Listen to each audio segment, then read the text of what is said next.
I was 31, living in Denver with my husband, Darren, and our baby girl, Lana. She was only 3 months old. It was our first Christmas as parents, and things were tight. Still, I drove to my parents' house with an envelope of cash. I brought it to help with their bills, just like I'd done many times before. I didn't think twice. I was raised to take care of family. But nothing prepared me for what I walked into. My mom, Deborah, who just last week told me she was too sick to watch Lana for even one night, was sitting on the couch laughing and bouncing one of Naomi's kids on her lap. Naomi is my younger sister, and she has 3 children. All of them were there, running around the living room, yelling and playing. My mom looked perfectly fine. In fact, she looked better than she had in months, smiling, cheerful, full of energy. Not at all like someone who claimed she was too unwell to care for a baby. Everything in the room stopped the moment they saw me. The kids quieted down. My mom froze for a second, then quickly forced a big smile. "Raina, what a surprise," she said sweetly. "Didn't know you were coming." I looked around the room,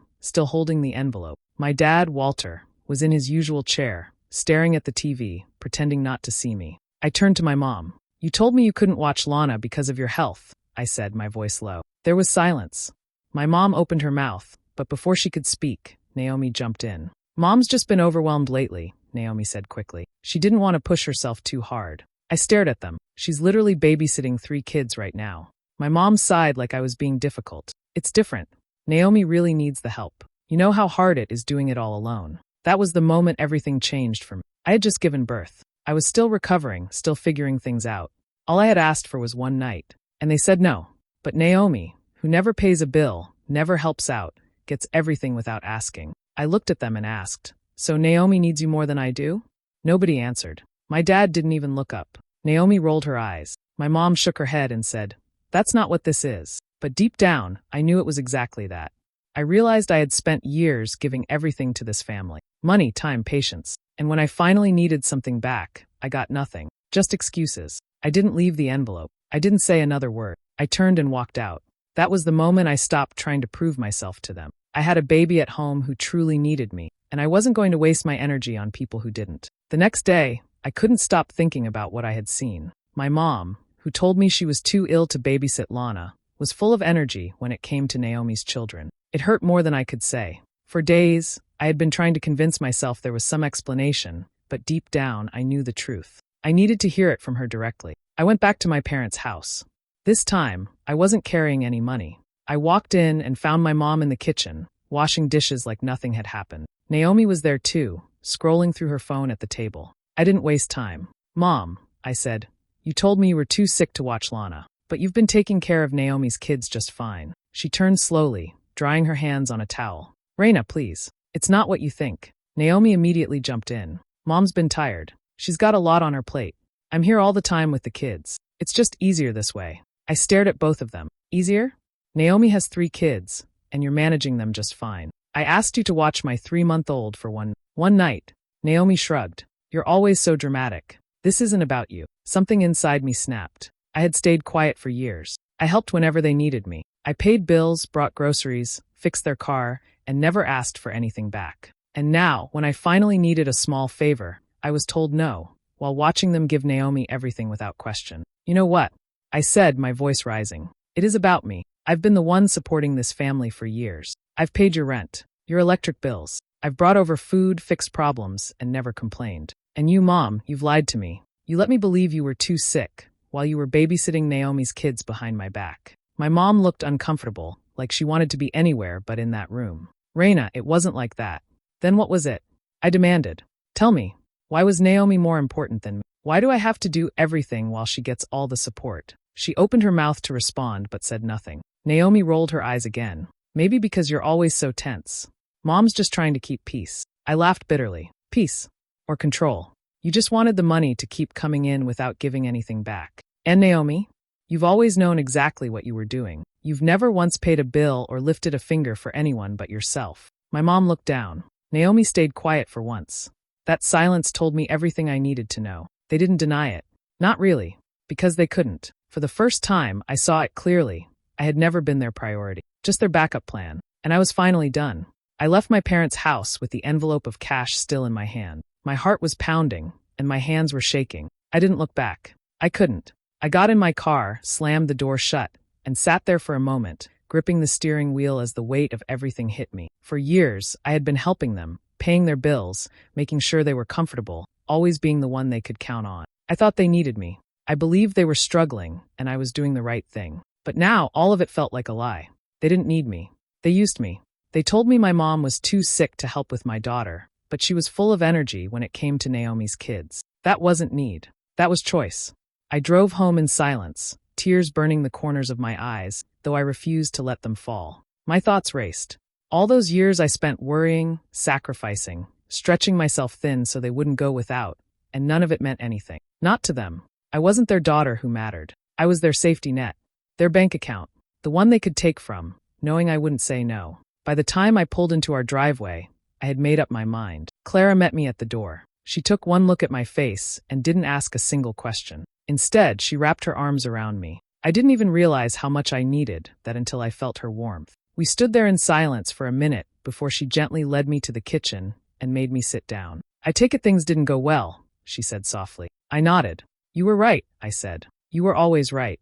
They don't see me. They just use me." She didn't look surprised. "I've known for a long time. I just didn't want to be the one to tell you." I looked at the envelope on the table, the cash I'd been ready to hand over without question. My stomach turned at the thought.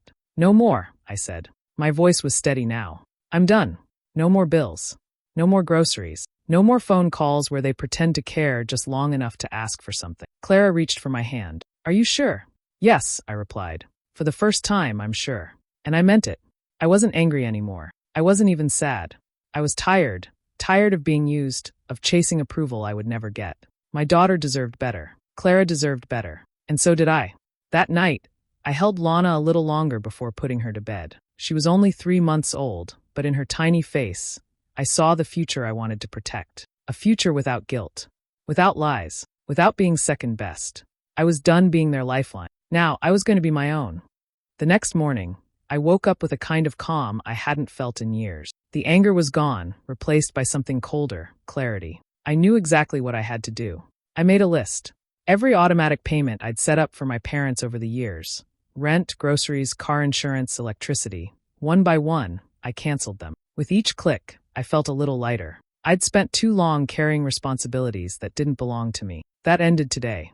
Once everything was shut off, I typed out a final message to my mother. No anger, no explanation. Just the truth. "You're on your own now. Good luck." Then I blocked her number. My father's too. And Naomi's. I sat back and waited. It didn't take long. My phone lit up over and over. First came the missed calls. Dozens, all from numbers I recognized. When those didn't work, the voicemails started pouring in. Some angry, some begging, some pretending like nothing had happened at all. I didn't listen to most of them. I didn't need to. I knew what they were trying to do. Then came the Facebook post.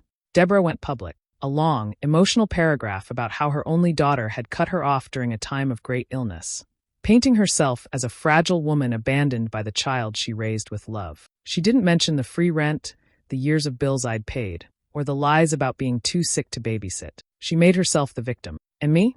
The cruel, selfish daughter who turned her back on family. People started commenting. Some offered sympathy. Some shared stories of their own. But others knew better. A few relatives, ones who hadn't spoken to me in years, sent messages of support. An old neighbor even replied, saying they'd seen my mother shopping and gardening last week. The truth had a way of slipping through. But I didn't respond. I didn't defend myself. I didn't post my side of the story. I didn't need to. Letting go wasn't about proving anything. It was about peace. And peace had finally started to find me. That day, I left my phone on silent. Darren and I took Lana out for a walk. It was cold but clear. I watched my daughter's tiny eyes blink up at the winter sky, completely unaware of the storm I had just stepped away from. For the first time, I wasn't stuck in the middle of their drama. I wasn't rushing to fix something I didn't break. I wasn't holding a family together that never truly included me. They wanted me quiet, useful, and easy to control. Instead, I walked away.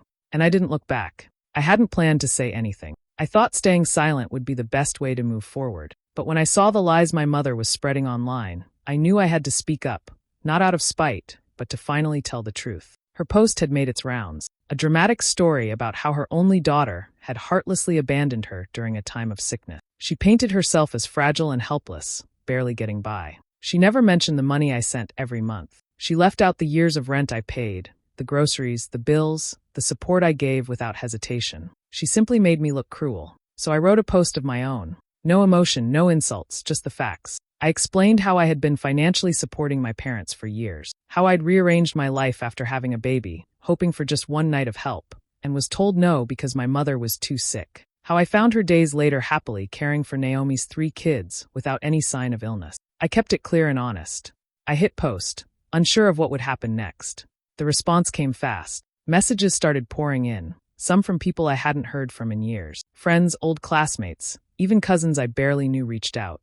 Many offered support. Others shared similar stories about family members who had taken advantage of their kindness. One message stood out.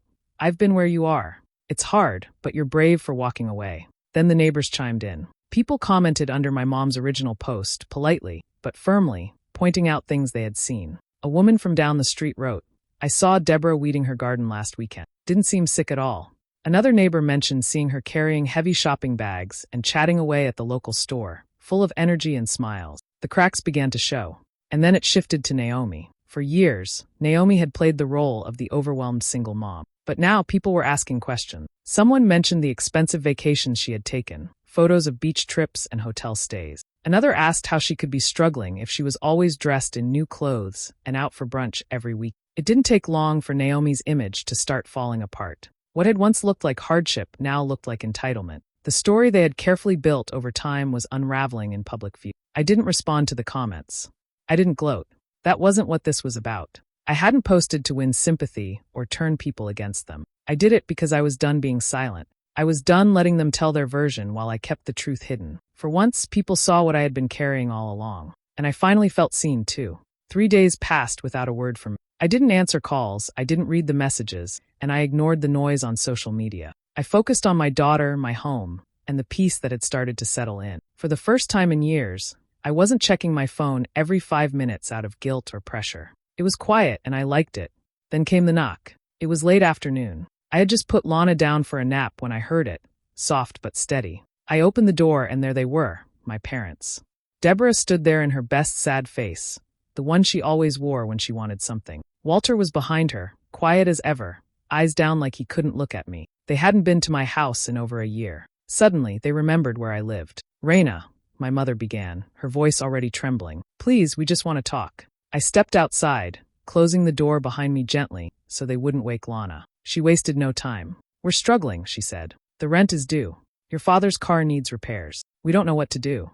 I said nothing. She tried again. "I know you're angry, but we're family. Families fight. Families forgive." Walter finally spoke. "We've always done our best for you, sweetheart. Don't throw that away over one misunderstanding." That word, misunderstanding, nearly made me laugh. I had spent years sacrificing for them, doing everything they asked. And when I needed just one small favor, they turned their backs. Now that the money was gone, they wanted to remember they were my parents. "I didn't throw anything away," I said calmly. "You made your choice. You lied. You picked Naomi, and you kept using me because you thought I'd never stop giving." My mother's face tightened. "We never used you. That's not fair." "Then what would you call it?" I asked. "I paid your rent for 2 years. I bought your groceries. I sent money every time you asked. And the one time I needed you, you pretended to be too sick to help." Walter looked at the ground again. Deborah tried a different tactic. "You'll regret this.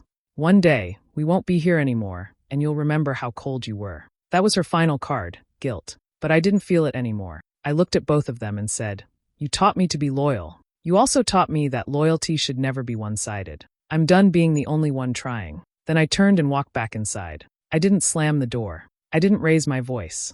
I just closed it gently with no anger, only peace. And for the first time, I felt free. No more guilt. No more lies. No more begging for the love and respect that should have been mine all along. They made their choice. Now I was making mine. The weeks that followed were quieter than I expected. After closing the door on my parents, I waited for the next wave of drama. But it didn't come, not right away at least.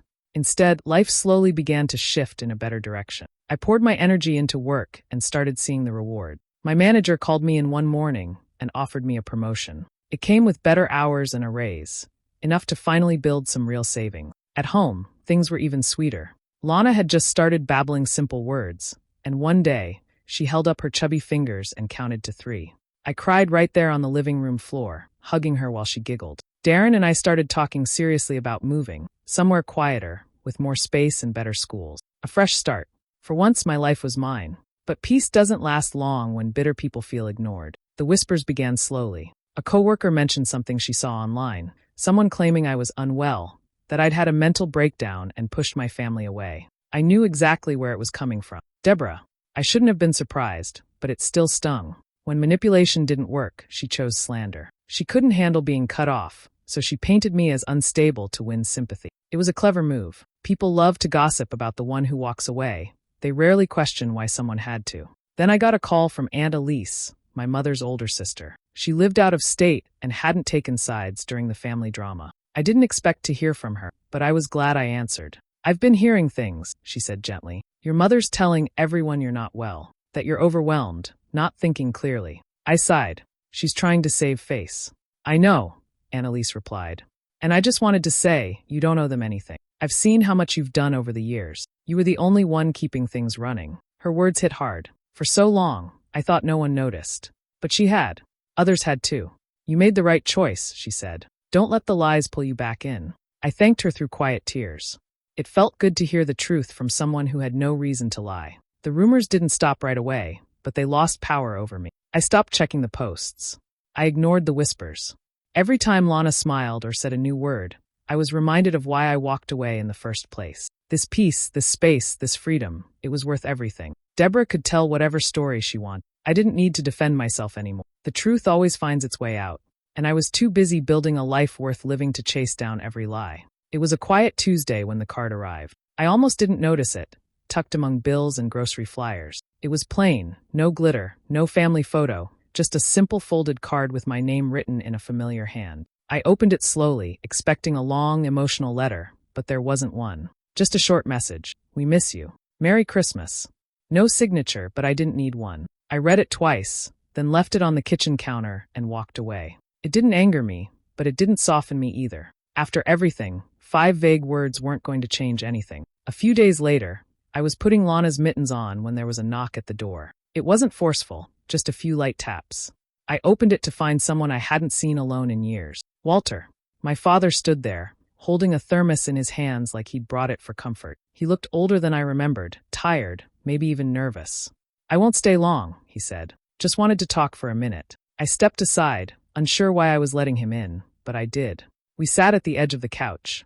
He didn't look around or make small talk. He set the thermos down and folded his hands in his lap. "I should have come alone a long time ago," he began. "But I didn't.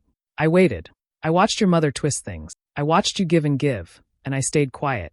Not because I agreed, but because I thought keeping peace meant staying silent." He looked up at me, his eyes watery but clear. "It doesn't."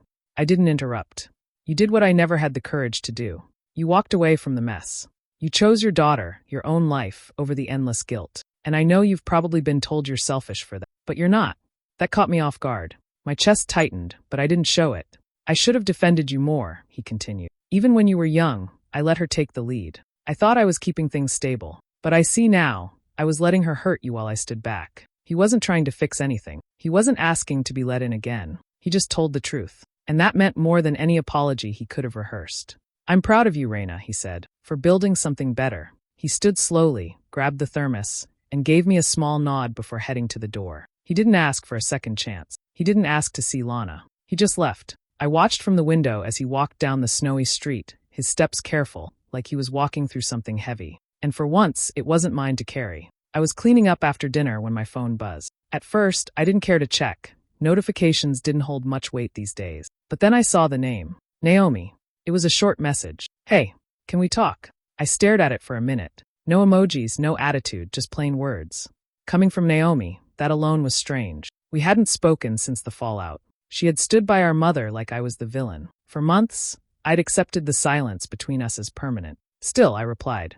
"Tomorrow, after work." We met at a quiet park near where we grew up. The air was cold, the sky cloudy. She sat on a bench, bundled in a thick coat, hair tied back, no makeup. I almost didn't recognize her. When I approached, she stood up but didn't come closer. She looked small. Not weak, just less sure of herself. A very different Naomi. "Thanks for coming," she said. I nodded, waiting. She rubbed her hands together. "I don't know how to say this, but I need to say something. A lot, actually." Still, I waited. "I judged you.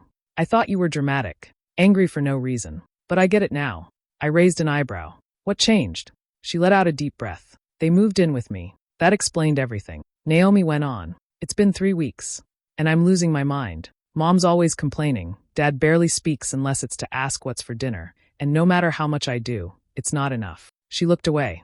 They expect me to be available 24/7. Like I'm supposed to feel lucky just to be near them. I could have told her all of that years ago, but I stayed quiet. She needed to say it herself. I used to think you walked away because you couldn't handle pressure, she admitted. But I see now, you were the only one brave enough to stop playing their game. Her voice cracked. I'm sorry, Reina, for not listening, for backing them up, for thinking you were wrong when you were the only one doing the right thing. The wind picked up. I pulled my scarf tighter, unsure of how to respond. I'm not asking you to forgive me right now, she added, but I needed you to know I get it. I'm done pretending they're easy people, and I'm done pretending I've got it all together. She sounded genuine, not rehearsed, not manipulative, just tired and honest. I looked at her for a long moment, then finally spoke. Took you long enough. We both let out a breath, hers shaky, mine surprised. A quiet laugh escaped her. Guess we both had to learn the hard way, I said. Yeah, she whispered, but maybe we can learn something better now. Maybe.